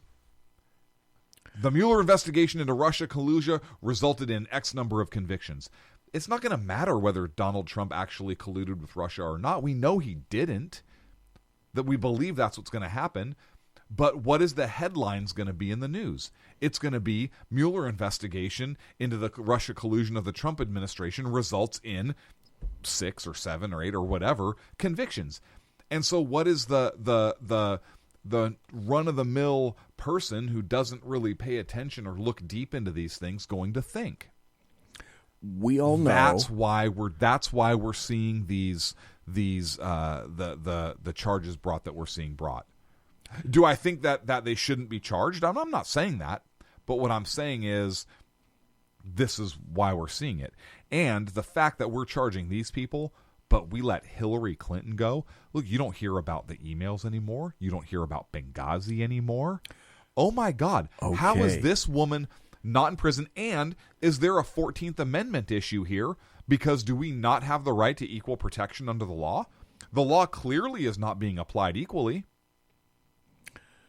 I'm looking for an article that I wrote, and probably 3 months ago, I took at least an hour or more to tell everyone what I thought was the causal linkage that started the whole thing with regard to the emails and where it led up to. Let me throw this scenario by you, and I may have to go after the break. We got 4 more minutes. I don't think I can wrap this up. We can just take a break now. We missed a break. When we take a break now, it's our show. We can do whatever the hell we want. That's right. We're at a good time. Why don't we take a break now, come back, and round it out? I'd like to make some links that essentially no one else has done. And with that, the last break is here. We're going to do it a little bit early, folks. Don't go anywhere, because I'm going to see if I can find that article and tie this all up and connect the dots for everybody. A nice little package. Yes. This is the Shat Show. That's Sackheads Clint over there, and I'm Sackheads BZ. Come right back. Conservative media done right. You're listening to the SHR Media Network. Hey, it's Sean from the Sackheads Radio Show, also one of the owners here at the SHR Media Network. Are you opinionated? Have you ever wanted to do your own show? Have you ever heard somebody like the Sackheads and go, yeah, I could probably do that better? Well, now's your chance. Send me a 5-minute clip at sackheadsradio@gmail.com, and maybe you can be part of the SHR broadcasting team. sackheadsradio@gmail.com.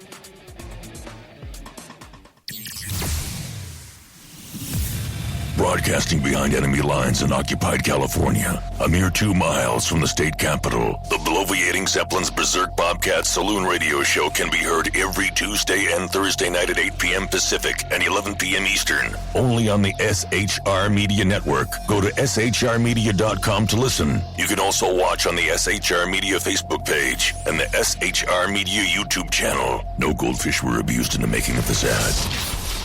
When dirty politicians, shadow governments, and deceptive Islam blind the world with fake stream media smoke, their only fear is one man with a cane. I'm Dave Milner.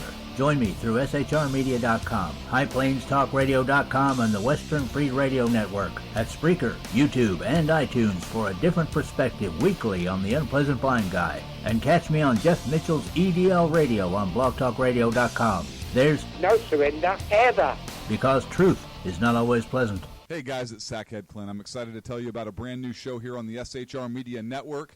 I'm teaming up with the one and only all-powerful, the bloviating Zeppelin, sitting here to my left, bringing to you a fresh new show here on the network. It's Against Tyranny, and we'll be picking up where the Sackheads left off. Excited to be with you, sir. Sackheads Against Tyranny. We're going to chat. We're going to chat Wednesday nights. S-H-A-T. Sackheads Against Tyranny. Wednesday nights, 11 p.m. Oh, it's the same time, right? 11 p.m. Eastern, 8 p.m. Pacific. Same SAC time, same SAC channel. Yep. SHRmedia.com. See what I did there? It's your business diva here, Melanie Collette. I am inviting you to a front row seat as I discuss some of the most intriguing details of wealth and finance with today's movers and shakers in the world of business. Listen in and discover financial truths on a global, domestic, and household scale. Uncover topics that will impact your wallet today and in the future. Money Talk with Melanie airs Monday through Friday, 5 p.m. East, 2 p.m. West, right here on SHR Media and High Plains Pundit Talk Radio. You can't afford to miss it. Human by race, Christian by faith, American by nationality, and conservative by choice.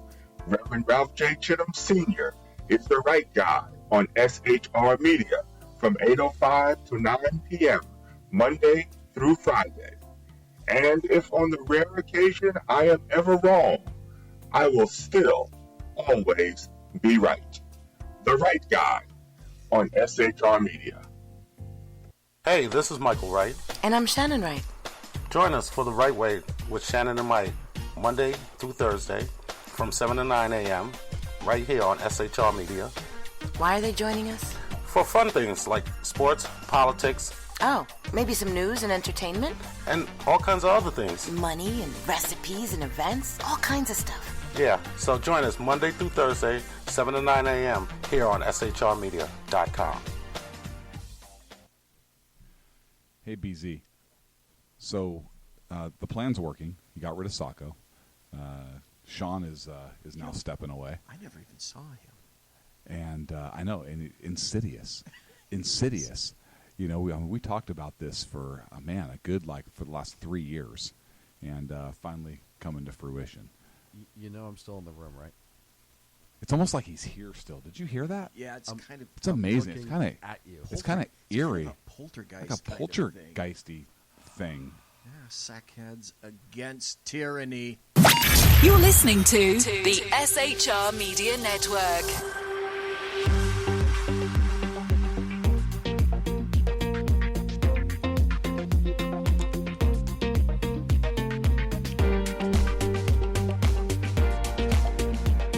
We're back for the final about 28 minutes right now. You're listening to the Shot Show. This is the Sackheads Against Tyranny. And during the break, I went over this situation. You may or may not remember, folks. I took almost an entire show to tie Benghazi, Mark Turi, Stinger missiles, Syria, to Hillary Clinton, and ultimately to Barack Hussein Obama. And I can't find my article. I wrote it. I read it. I didn't have time to try to find it. I'm afraid that my article that was in here before everything got moved got dumped because I took probably a week to put this all together and then talk to everybody about it. But during it's my belief that the bulk of this has to do with, in terms of Hillary Clinton's emails, has to do with an arms dealer by the name of Mark Turi, T-U-R-I. And he was in the process of selling Stinger missiles. So basically, the CIA was running an arms smuggling team in Benghazi when the consulate was attacked. Christopher Stevens was out there specifically to this little piece of crap consulate that Hillary Clinton had previously denied security to not make it look like it was that particularly important. Yeah, it was a diplomatic outpost. It was an outpost, which again she refused to upgrade the security. Yep. And Mark Turi was the intermediate because during various attacks, we found Stinger missiles, and after having put the pieces together, those Stinger missiles were found to be American missiles. So essentially, the email scam is that it would have linked Hillary Clinton to this, which is why she deleted the emails. Also, my belief is that a great deal of Hillary Clinton and Clinton Foundation information was on those emails on the server. And the ultimate thing was, I think it went directly up to Barack Hussein Obama. He was made aware of this, and the feeling was there is no way that he could be linked with essentially arms smuggling, which pretty much took down President Reagan from the Iran-Contra affair back in the 80s, if we recall. And from something like that, it could have taken down Barack Obama and tainted, as if he didn't taint it enough, and tainted essentially everything that he did during his 8 years. Now, that having been said, this investigation, we discover, has been nixed by the Department of Justice because I firmly believe that it does link Loretta Lynch and Barack Obama to all of these things. Now, remember when Strzok and Page were talking about an insurance policy? Yep. No one knew at the time for sure. As a matter of fact, I'm sure many of the people thought, oh, some guy with orange hair and orange makeup is going to be president of the United States. No way. Except, just in case, we do need an insurance policy. And what was the insurance policy? The insurance policy is making sure that we had set up a number of roadblocks in terms of the deep state to make sure that these things could not roll smoothly through, and to make sure that we had a process through Peter Strzok to try to ensure that we could begin an investigation. Actually, it was through James Comey, who leaked information hoping that James Comey himself could push an investigation to Mueller to backtrack through Donald John Trump, the guy with the dead orange cat on his head. And I know it sounds bizarre and Byzantine and convoluted, but taken in totality, to me, this makes more sense than a lot of other things, because like a lump of cat shit in a sandbox where kids are playing, people will do anything to cover up the cat shit in there. Now, from the article that you were originally reading, there's a little bit more. Lisa Page, and since fired FBI Special Agent Peter Strzok were romantically involved. They exchanged a whole bunch of numerous anti-Trump messages and leading up to the 2016 presidential election, and Republicans have long accused the Bureau of political bias. But in fact, her testimony that you were talking about, Clint, was the most salient evidence yet that the Department of Justice improperly interfered with the FBI's allegedly independent investigation and their allegedly independent conclusions on Clinton's culpability. This is directly, this quote that I'm about to read now says it all, and it's right out of this article that you were quoting. So let me, if I can, I know I'm testing your memory, Ratliff began as he questioned Page under oath, according to a transcript excerpt he posted on Twitter. But when you say advice you got from the department, you're making it sound like it was the department that told you you're not going to charge gross negligence because we're the prosecutors and we're telling you we're not going to. And he didn't get to finish his sentence. Lisa Page interrupted and she said, "That is correct. Bring a case based on that." So to me, that again goes to the DOJ, Loretta Lynch, and Barack Obama. I mean, how much of a nutter am I to make those kinds of suppositions? I don't think I am. I don't think you are to make that supposition that he had knowledge and maybe even directed, but I think having the direct evidence to prove the president of the United States made that direction is going to be tough. I would be shocked if it exists. And who knows? He might not have directed that.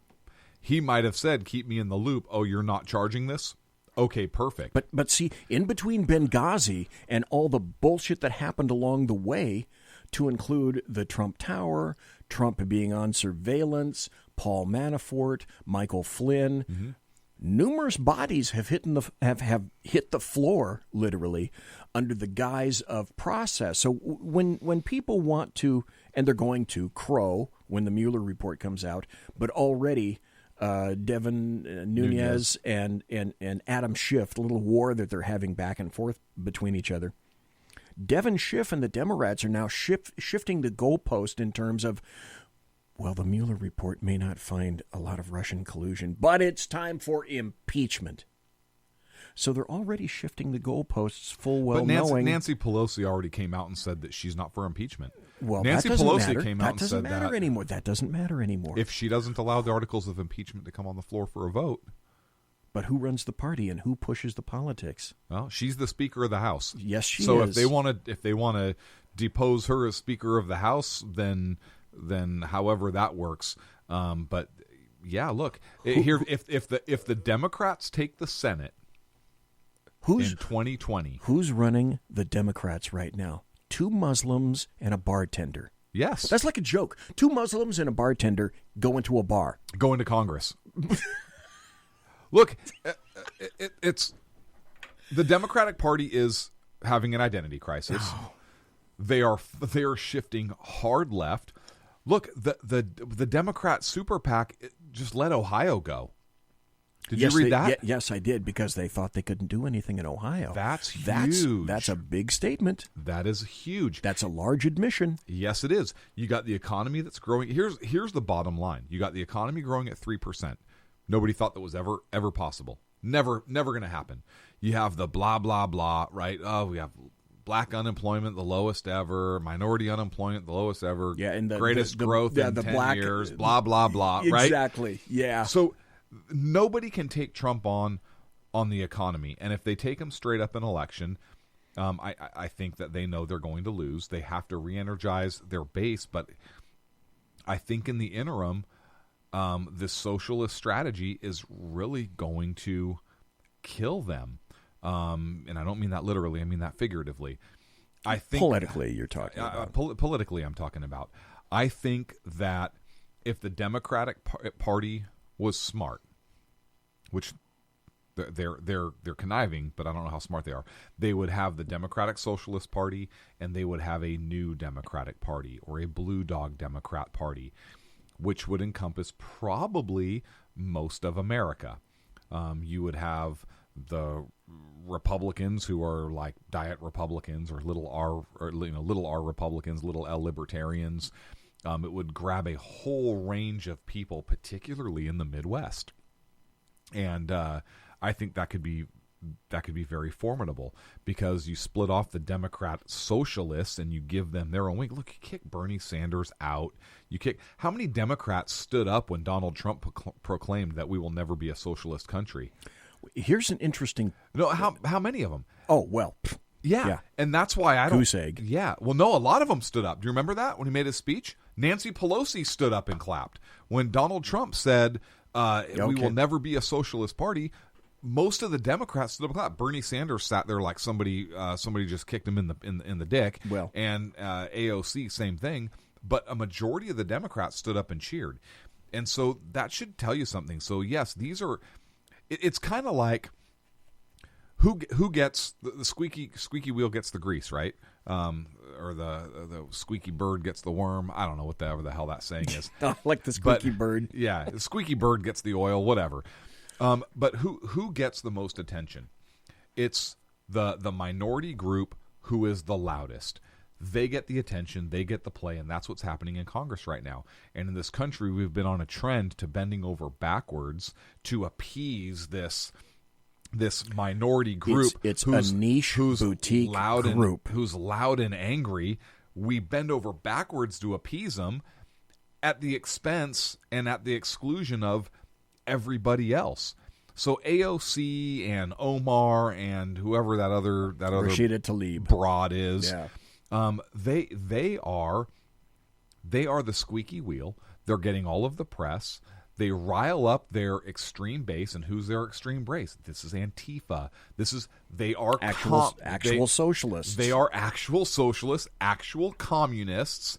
You want to know why they're called Antifa, anti-fascist? Because communists hate fascists. They're both big government. Fascist is big government. Communists are big government, but communists hate fascists, right? Opposite sides of the same coin. That's the loud bait. That's who they're doing it. Who makes the most noise? Who in Sacramento just got arrested for smashing windows and keying cars and being vandalizing vehicles and so forth in East Sacramento? It was a small minority group. Minority meaning that numerically speaking, not an ethnic term in this case. Yeah, BLM and another group whose name escapes me. Yeah, look, and those groups are not getting huge support because even. Look, when Becerra, and we're talking about the Stephon Clark shooting with Sac PD, those officers were not charged by the Sacramento County District Attorney. They were not charged by the California State Attorney General, who I would be willing to bet wanted nothing more than to charge the officers with something. But I happened to watch that press conference. But they laid out the case very, very succinctly in a very logical, methodical way, and they basically knew there was no way they can do it. And this minority group still, minority again meaning numerically, still wanted to go out and use it as an excuse to go out and try and destroy things. They were not overwhelming in numbers. They're a small group. Most of the public, I think, understands that the officers did the right thing, but yet who gets acquiesced to? What happened as a result of that? Well, we have the police department now bending over backwards. yes. Oh, we're sorry we arrested anybody. Daryl Steinberg's just a fucking bag of dicks, pardon my expression. Well, and Anne-Marie Schubert unfortunately decided that she was going to drop all 84 of the citations when people were arrested. Of course she following was. that. Of course she was. So anyways, this is a microcosm of the larger issue in the country. I bring up this local Sacramento issue to bring it up of we as a nation have gotten used to bending over backwards, at least in positions of power, for the will of the minority group. And that's exactly what you're seeing in Congress right now. That's why these 3 freshman broads that have no clue what they're doing or what they're talking about are able to be running Congress, because it's them and their supporters that are loud, that are violent, in my opinion, particularly if you look at how Antifa and some of these supporters have handled themselves and Without shouting a doubt. people down and getting people and yeah, they are willing to engage in violence to push their agenda. They're willing to stop their opponents or their perceived opponents or their perceived enemies any way they can. And so that's what we're seeing. I don't think a majority of America or even a majority of Democrats are on board with that. They're just not.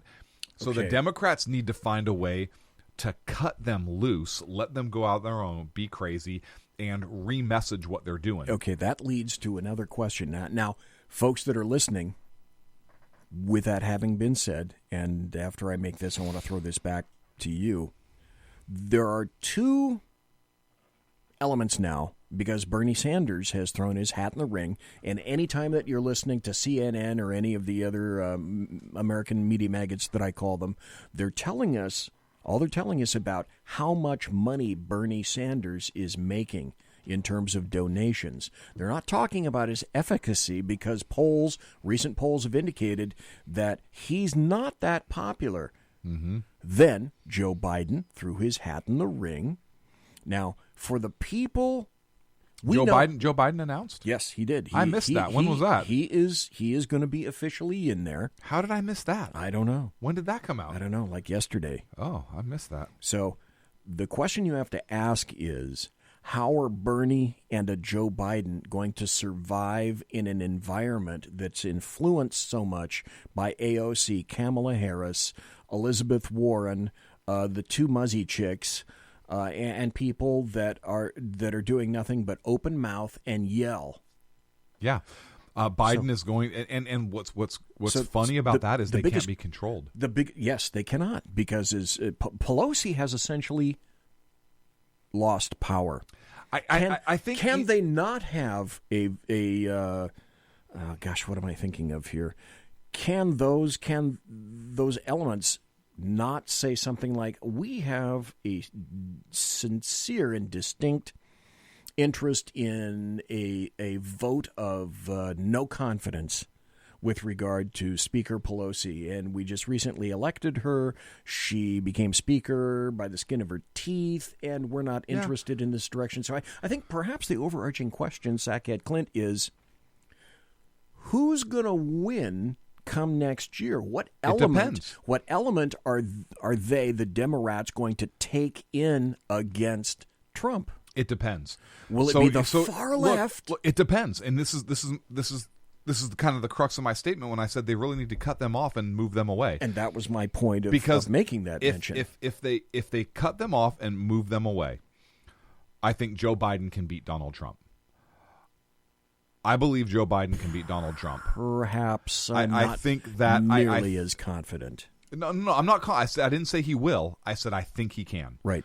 And he can. He is very middle of the road. He gets along with both sides of the aisle. He is a statesman. He is able to. He says some Uncle Joe remarks, right? But he is able to conduct himself appropriately.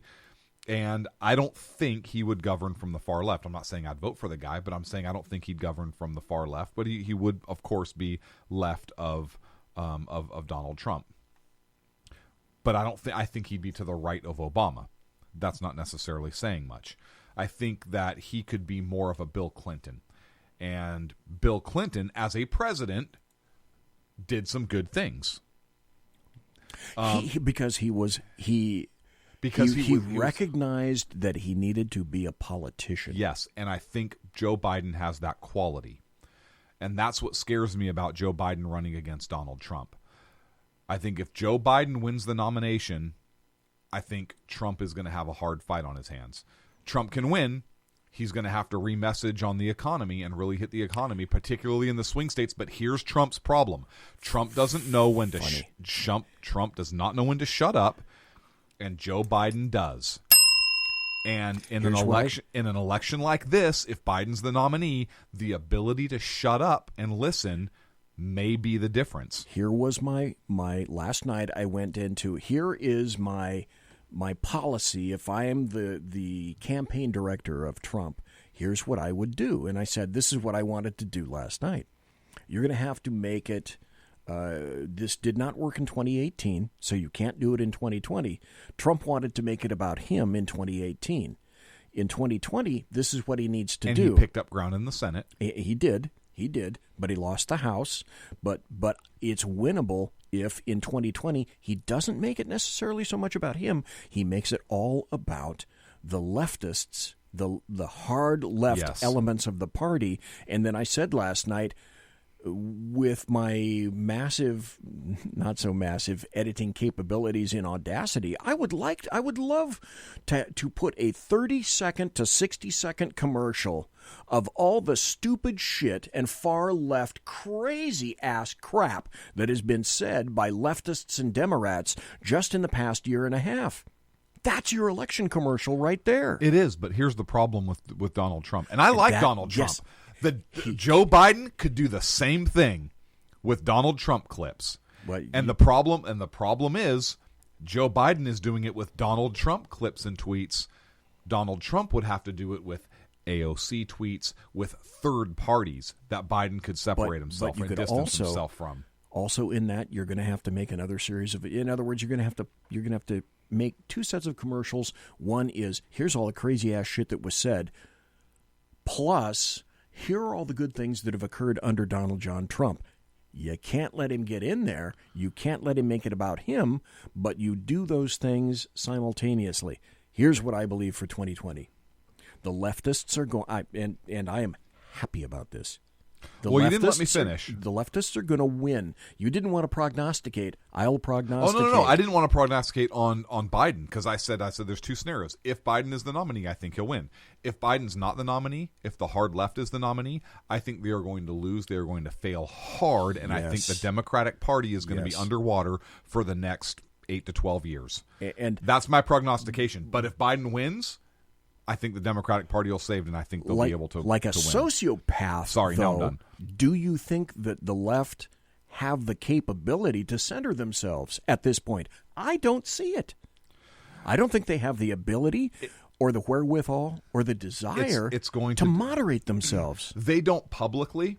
It's going to come down to the electorate. They're alcoholics. If the electorate is able to silence that group, if the electorate is able to get Joe Biden as the nominee, then I think that the party, and I'm not a Democrat, obviously, I think the party can be saved. But here's the thing. Who's running the Democratic Party? Ellison. You have, right? You have hard left people. 4 or 5 people right now are running the Democrat Party. I'm talking the DNC. Ellison. Oh, okay, all right. Right? Ellison, that guy's a freaking winner, right? You have hard left people running the DOC. Do you remember several years ago when they wanted to vote God out of their... Ellison is not the chair. No, he's not the chair, but isn't he the number 2? Yeah, he's the co. But he's the co-chair, right? God, what's that guy's name? Michael... I can't think of the guy's... Michael... Anyway. I don't know. No, I know what you're saying. But Ellison's in power there. But he's in there. So that's who's running that. And remember, this is the same DNC that pushed Bernie out even when he should have had it. And they went with Hillary, who they thought was more moderate. So now the DNC may push Biden out. He's older. and they have younger socialists in there that they think are energizing their bases. Do you remember when the DNC attempted to take God out of their official what things they believe, or out of their official tenets? And then they took such heat with it nationwide that at the DNC they brought it to a vote on the floor, and they said vocal vote, who wants to reinsert God? And people yelled no. It clearly didn't pass, but the DNC realized that it was such an issue for them. They said, okay, it passes by, and people were like, what the hell? Do you remember this? No, I don't. Oh my gosh, it was a big deal. The DNC added God back in, clearly against the want of the people that were present. Yes. And so, God, that brings up so many questions. By the way, I was wrong completely again. The guy's name is Tom Perez, not Tom Perez. Mike. Whatever. I don't know. And I don't care. We have 5 minutes. But my point is, I don't even know if the electorate will be able to save Biden. But Biden does scare me for 2020. I'm not that terribly concerned. I don't think we're going to even get to Biden. I think the leftists are like alcoholics. They can't help themselves. They're going to go full on hard tack, massive hardaport. They can't help themselves. We didn't get to a fraction of the stories that we wanted to talk to. No, but we today, got to some good stuff. But we did get to some great stuff. Let me throw this out here, and this is not one of the tabs or one of the things that you and I had discussed prior to the show. Okay. But I would like your input on this. To date, 11 states have managed to supplant the U.S. Constitution.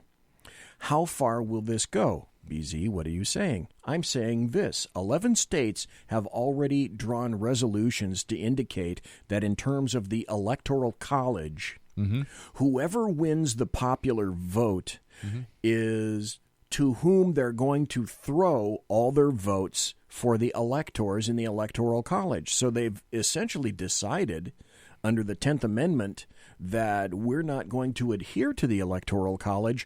We're going to craft, warp it, and reset our individual states' goalposts for this to make sure that we get elected in perpetuity. Yes. I wanted to have Professor Michael Jones on here to address the constitutionality of it. He wasn't feeling good, so I was not able to get to someone with a professional view of that. But the only reason for that existing, and for them wanting to have 16-year-olds vote, and approximately, let's see, what is it? Now in Colorado, Florida, they're going to be up to 300,000 or 400,000 felons that are going to be available for voting because they allowed felons to vote, times the number of states that have done that as well. But of those 11 states, like you said, the most recent one being Colorado, that said that here's how we're going to handle the Electoral College. Yeah. Look, I think that it's clear that the Democrats are trying to move the goalposts because they want to maintain power. I mean, there's no way. Yeah. Look, California just had the thing where they had how many people improperly registered to vote. The Democrats refused a resolution to condemn illegal immigrants from voting in our elections. That came up this week or last week. I don't remember. But there was an article about that. They want the younger vote because they want to maintain power. Trump scares the shit out of them. They're moving the goalposts. They're going to try and make it a one-party country.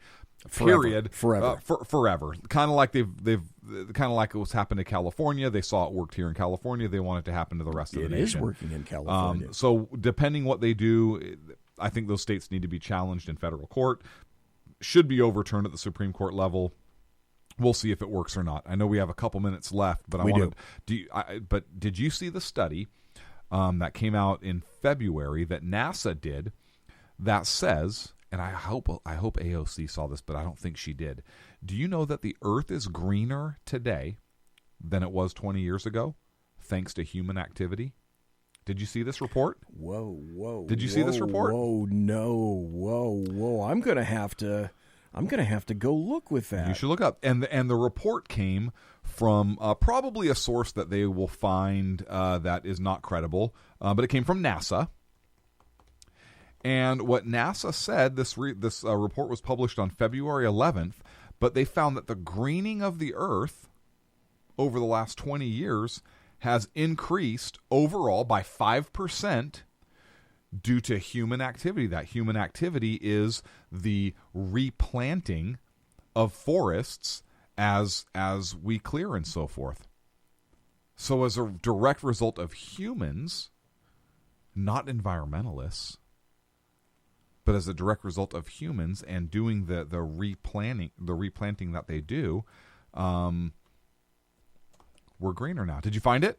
Yes, I did. And to remind me, I'm putting this. Oh, you want to talk about this on your show, don't you? On Twitter. Here's a little secret, folks.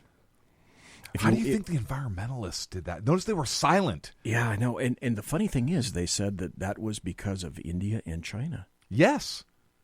Who are consecutively at the same time, they are two of the world's worst polluters as well. Yep.